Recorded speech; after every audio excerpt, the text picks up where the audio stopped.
Welcome to Wellness Curated. This is your host, Anshu Bahanda. And today I'm going to talk about something which is personally of a lot of interest to me because I want to learn about it. There's very little that I know about this subject. And like most podcasts, while we want to make sure you learn things from every podcast, we also want to learn. And this is an area which is a real gray area. People don't know enough about this. We're going to talk about aesthetic medicine, extreme to mainstream.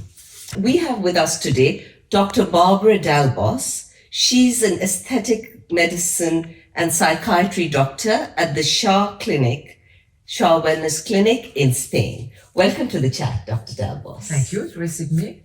And thank you for making the time to be here with us today. I know you've had a very, very busy day, so thank you. So I want you to explain to our listeners what you do, what exactly do you do, and we've done a really fun podcast in the past on plastic surgery. So tell us, how is aesthetic medicine different from plastic surgery? Alors, aesthetic medicine is the thing we are not invasive. So it's something that normally you can do and after you can go to your normal life without any problem. Only when you are doing some treatment of laser, you can have a post, but normally it's very well tolerated and it's not definitive. So it's something, if you have any problem, we can resolve and you can come back to the initial state. The idea of aesthetic medicine is more now to help people to age better, to improve themselves, to be the best version of what they are, without changing completely. So. And it's always non-invasive, is it? Yes, the maximum of invasive that you can do is needles. Some needles, I don't know what's invasivity for each people is different, but it can be with needles, with some canal, but no, normally it's quite non-invasive. Okay. And the thing is, what we want to do through this podcast, because, the podcast reaches people all over the place. So we want to make sure you give people some tips so that when they go for an aesthetic medicine procedure, they don't get taken for a ride. So I know that today it's become mainstream, right? Botox, microneedling, lasers, lots of people do it. Tell me, what are some of the common procedures? Common procedure, I say the difficulty for aesthetic medicine is not really the common procedure, is to find a medical and somebody with who you will be comfortable to talk about your own necessity. Yeah. So in which way we can help you to improve yourself. So for example, I like to explain, so all the people are different, depending of your age, depending of your education, your situation, the tolerance to the pain, your sex and what you're expecting. So I think it's very important to talk with people to know what really they are expecting of aesthetic medicine. Okay, but also can you tell us that when patients come to you, what would the top 10 procedures be that they want? Alors, here we have a very special consultation because the people, when they are coming to see me, they don't want nothing. Okay. We are in a place which is very special with an anti-aging clinic when we are talking about holistic treatment, so help the people to age well in the globality. Yes. So why we have aesthetic medicine at the beginning in this area, because we think that interior and exterior is only one piece, one unit, and if you can help the people to see them better, they are going to feel better. Right. So we are here always and asking why you are coming here. We are expecting to feel more healthy, more clean, more happy. You have people who come after a cancer, who come after a divorce or things like that. Difficult moment of their life. And what can we do with our tools, our aesthetic tools, to help them to feel more confident, more happy. More beautiful. It's not only more beautiful. It's more self-confident. Okay. So what tools, which are non-invasive, so you're saying the difference between surgery and aesthetic medicine is basically that aesthetic medicine is non-invasive. Yes. While surgery obviously is surgery. Yes. Okay. And also, just so we can guide people going to different doctors in different parts of the world, what qualification should they be looking for when they go for an aesthetic medicine procedure? Because I know that every beautician is doing Botox now, with a week's training. So, The problem normally depends on the country and the continent also. Normally you have to be a medical, but you have some country like, for example, England, or you can be a nurse, and some other place only be a, what do you say, a beautician? For example, me, it doesn't exist in my world, so I don't know what is a beautician. So someone who would sort of do, maybe, do your makeup and cut your hair and do your nails. When we are talking about aesthetic medicine. So I think the term is very explicit. Medicine, you have to have a medical. Why you have to have medical? Because always when you are doing this kind of act, you can have some complication, and we're going to talk about that. And it's not to do the treatment, it's if you have a complication, who is going to solve it? Who is going to help you in this situation? And you have to be a medical to help people to resolve the problem. So it's very, very important to have somebody who is formed for that. So you're saying there could be a complication. Tell me, let's discuss what kind of complications can there be? Or, that you've heard of, seen, that your patients have come to you to sort out. No, but also I had complication. I think the complication is not something because the practitioner is not good. It's because it's like in medicine, you have a percentage of complication in general. So body is not science exact, so you can always have a strange reaction, an allergy to a product, or a complication like thrombosis. So you are talking about the main treatments and the main common.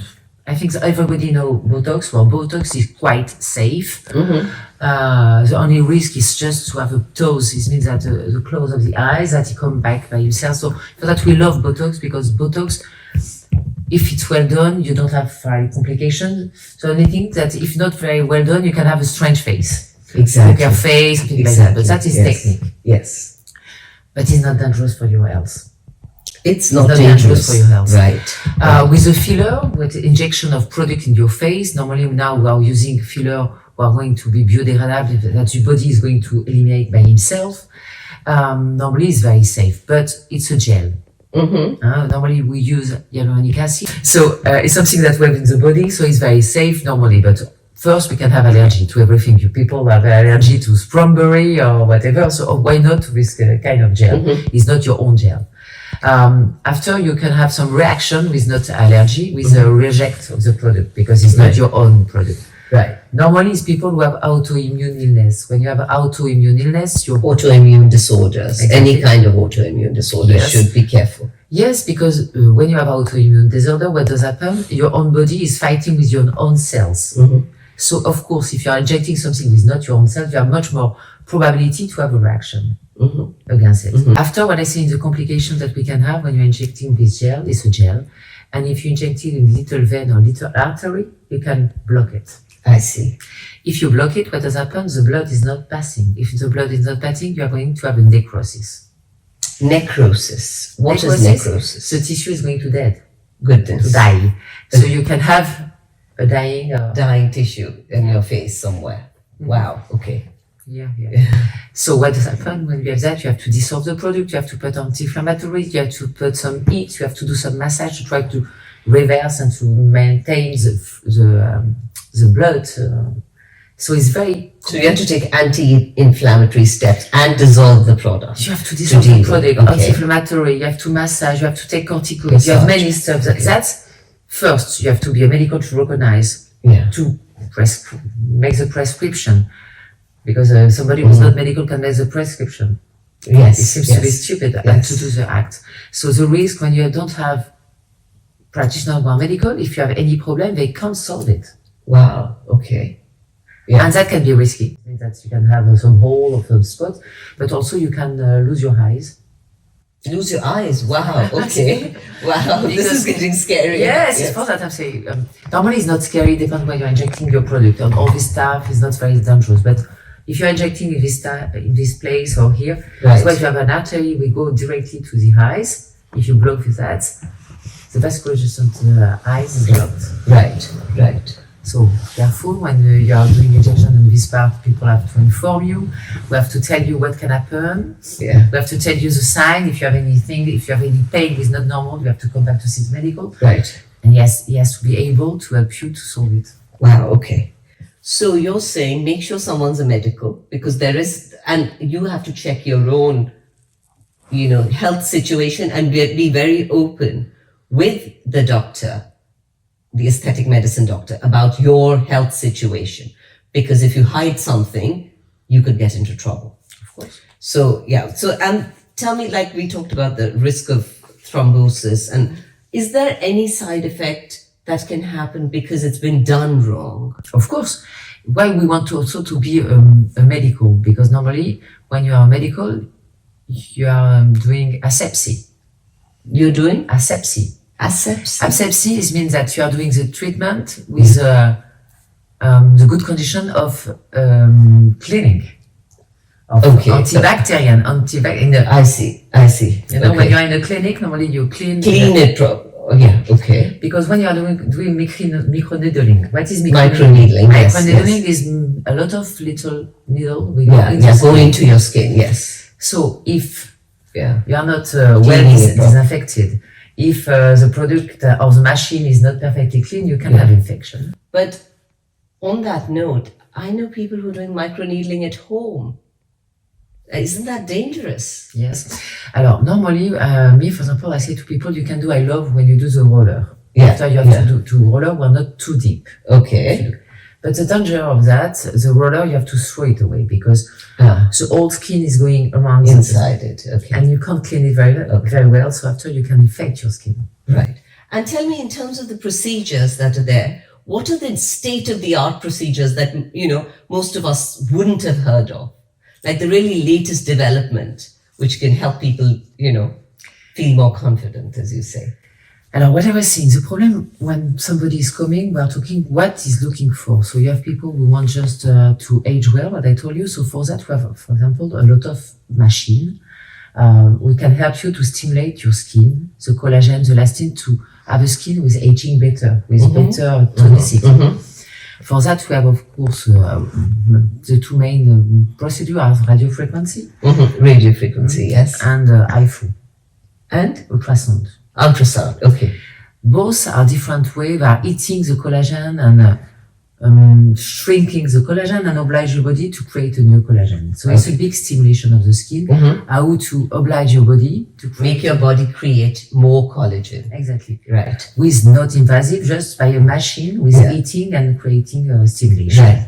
Right. So that when people are doing that here, of course, a lot, when you want to improve your skin without changing your face or your expression, is a good way to improve it. Okay. After I told you, yes, aging is many things. Aging, it's loss of tonus and collagen, of tightening, but also is loss of volume. Losing not just the tone, but also the volume. Yes, you are losing many things. You are losing the bone, you are losing the muscle, you are losing the fat. Yes. The problem when you are losing fat, muscle, and also bone, for that when you have a skeleton, you can know at which age he died, because with the time you are losing bone. Wow, okay. Yeah, you're right. Yeah. So, we do some injection. Normally, the injection, if it's well done, is maintained it's how to maintain your structure.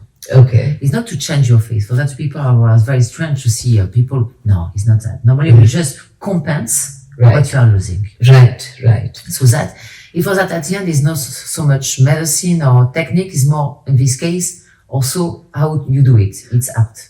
But I want you to tell me a little bit about, I agree with you, it's an art. And it's not just a science, it's also an art. I 100% agree. And how you do someone's face, it's like painting. It's an art. And I know you're a painter, so you understand. It's like, but my question to you is, what is the latest development which people would not have heard of, which people will go, oh my God, I can't believe you could do that?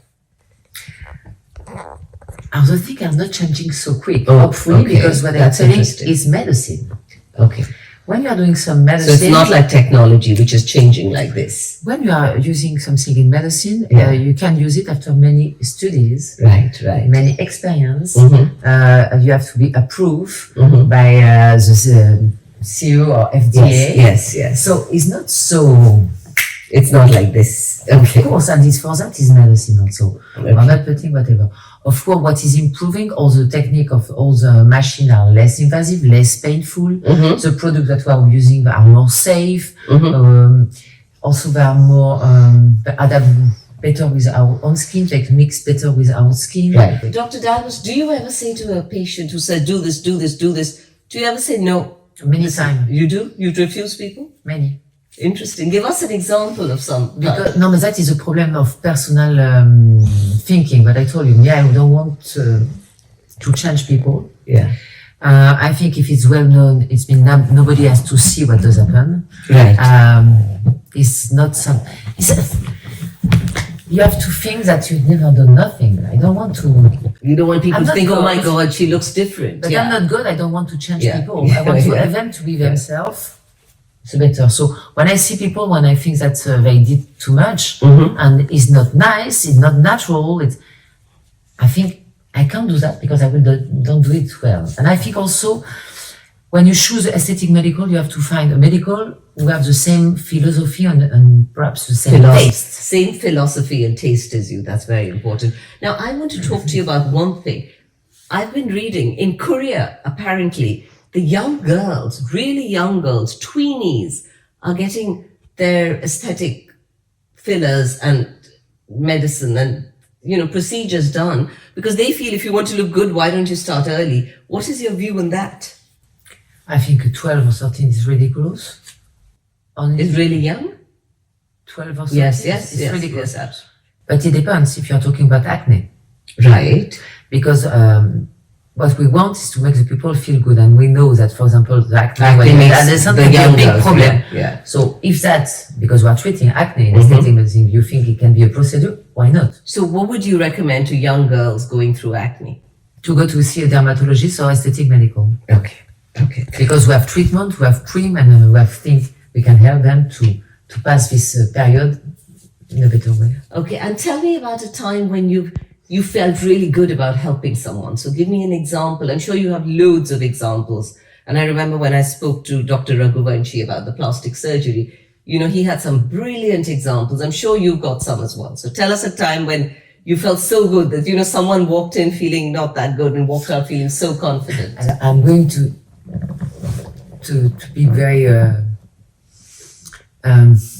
not very shy, but because I think I do that every day. Oh, wow. Amazing. My assistant is here and she will tell you we are really here, and I think almost every day we are here to help people. And also people who are not expecting that, to see that with many things and little attention and control and self-esteem, you can help them in many things. So you are ask me, I'm sorry, I can't talk very well today. No, you talk beautifully. No, so I love your accent. Just ask me something more specific. I'm going to talk about something that I talked a few weeks ago. We are treating many people after cancer, and I love this situation. That is a typical situation when I have people women after cancer or breast cancer. Breast cancer, yes. When they came, when I say, you have two situations. One, they don't want to see any more medical. They don't want to have pain. Yes. And I understand. Absolutely. So I say, okay. Yeah. And you have others, they want to forget. They want to forget and to feel woman again, to seduce, to be sexy, to be attractive, and to go, ahead in the life and to be active. And the problem when you have a breast cancer, you have two things. For touching your boobs, and the boob is the femininity. We are touching your hair. That's also So it's very difficult for a woman after chemotherapy, and also you have problem with, because we are treating a lot of problem of vaginal problem, of dryness and all this stuff. Well, you don't feel so well with yourself, and you want to have a normal life, but you don't feel so well. And in this moment, we can do many things. Right. We can help them with the face, with the skin, because after the chemo, the skin many times is quite. Yeah, after chemo, it gets very dry, doesn't it? And in some cases, it's got blackened as well. Yeah, it's very dry. Yeah. You have also with pigmentation. chemo, with cancer, you are losing many weight, so you can have also sometimes face will look tired. Right. Also, it depends of the age, but if you lose your lips, also it's important to work on the lip. I'm not crazy about lips, but in this case, I think it's important because they want to feel woman again, and more feminine. Absolutely. We are treating, I told you, many problems of vaginal laser because they have dryness and they can't take hormones, so we can help them with their sexuality because it's important also for everybody, I think, to feel well in your body. So in this case, we are helping them, and I think it's quite pleasant. Lovely. So you're making people more beautiful. And more confident, as you It's not said. that beautiful. I don't know what is beautiful. But beauty is from the inside, right? If you feel confident, you're beautiful, aren't you? No, yeah, you have people who say that beauty. I love his definition. Is three things. Beauty is a 3 point. One, it will be the perfect beauty, the big lips, the big, the green eyes. Yeah, okay. The classic beauty that they say. Yeah. That will be one. Yeah. The second one, it will be auto-esteem. It'll be self-esteem. If you have somebody who is beautiful, yes, and you're watching his feet all the time and shy, you will not see him so attractive. Yeah. So you're saying self-confidence. Very important. Yeah. And the third thing, authenticity. Yeah. Lovely. this Integrity or authenticity. Absolutely. And in my world, it's very important for that. When I see people who look fake, you can't see them beautiful anymore. So we have to do very careful. It's a balance. And if you go and you lose this authenticity, you are not beautiful anymore. Yeah. And you know, I've been hearing things like someone said, if you have Botox once, you have to have it all the time. Why? Or if you go for any kind of aesthetic medicine procedure, you can't stop it. You have to go on forever. Can you, is that one of the common myths? Tell me. No, the problem, the Botox, I told you, is a great treatment. It's amazing. It's not risky. The big problem of Botox is addictive because it stays only 6 months. Right. And normally you are better. Normally you are less wrinkled, less, you look more cool, more nice. So of course it's nice. So you like it, so you repeat. Okay. If you don't want to repeat, you will be like before and you will not change nothing. Right. So it's not an obligation at all. Tell me some of the other common misconceptions or myths that people believe. So 8, what you say, I think the Botox, for example, is a treatment that you have to do early because Botox is more preventive treatment than a corrective treatment. So it's great when you do it, I think around the 30, it depends on each people and if you have dry skin or not, if you have line or not. But it's a treatment that you can begin early and you will not change nothing, your expression at all. Right. And it will prevent because your muscle will be less strong. Okay. Filler, if it's well done, nobody will see it. Okay. It's just compensating what you have. The problem is the excess. The problem when you want to have more and more and more. And also I think that each time you put some filler, you have some filler will stay in your skin. I think like a 30%. So this is the hyaluronic acid we were talking about, the filler. Yes. Okay. Which is different from Botox. Yes, completely. Okay. It's Sorry. No. I'm learning about this so as Botox I say. is a toxin which paralyze your muscle. Yes. And we cut the connection between the nerve and the muscle and make the muscle in holidays. Okay. So when you send the muscle on holiday? Exactly. Okay. So when you are in holidays, you are not working, so you are relaxed. So it's for that is quite interesting when you are young. If you begin to do that quite young, if you do that quite often, during 2 or 3 years, every 6 months, your muscle will be in holidays during 3 years. What does happen if you are in holidays with 3 years?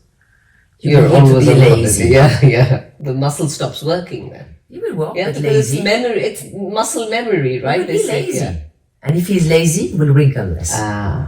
So that's a little the idea. Okay. So also, normally, the more you do it, the less you need it. Oh, I see. Okay. If you do it at the beginning, quite regularly.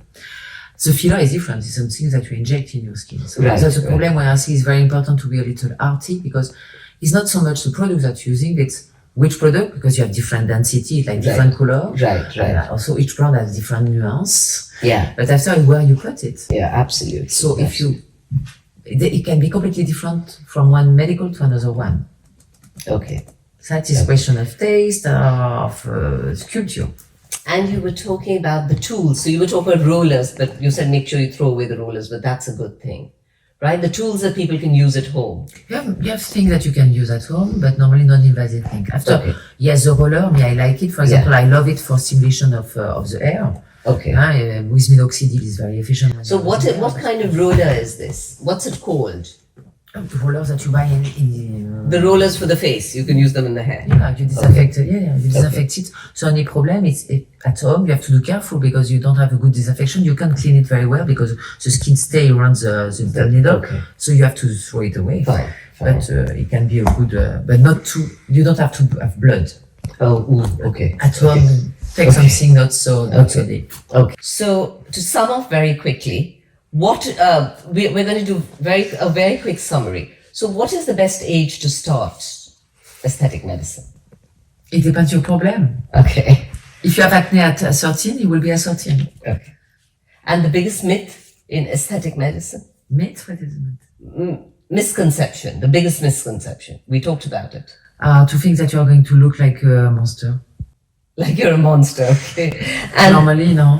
If it's well done, I do many men's. I do the same percentage of men and women, and they're very frightened, and nobody can see if it's well done. Nobody can see that you have done something. And the most favored aesthetic treatment, the most favored one, the one that you think is most common, and that, or maybe the one you do the most, because I know you don't like this question. But no, because I don't have one I do the most. It depends of each people. You can have a day when I'm doing a lot of anti-aging, another one I'm going to do a little filler. You have to understand that nothing is for everybody. So the one I'm doing more, I'm sorry, I do many anti-aging, I do many filler, I do many treatment of the face, of the skin. It depends of the period of the year, because that you can do only to do that in winter for the sun. So I have a problem. I can't give you a easy Okay, answer. so I'm going to leave with these two things, that nothing is for everybody, and make sure you don't lose your look. So go to someone who's experienced and who's going to help you keep your own look. Yes and no. Oh, okay. Because is that what you are thinking and what I'm thinking? Right. But you are people who want to be different. Okay. They will not do that with me. Right. But I will find the medical, we will help them to look like that. Okay. Okay. Thank you, Dr. Dalbos. That was such an informative talk. I have learned a lot. So thank you for that. I'm sure all our listeners have learned something. I hope you enjoyed the talk. I hope you learned something. And this was Anshu Bahanda at Wellness Curated. Until next week. Thank you. Bye.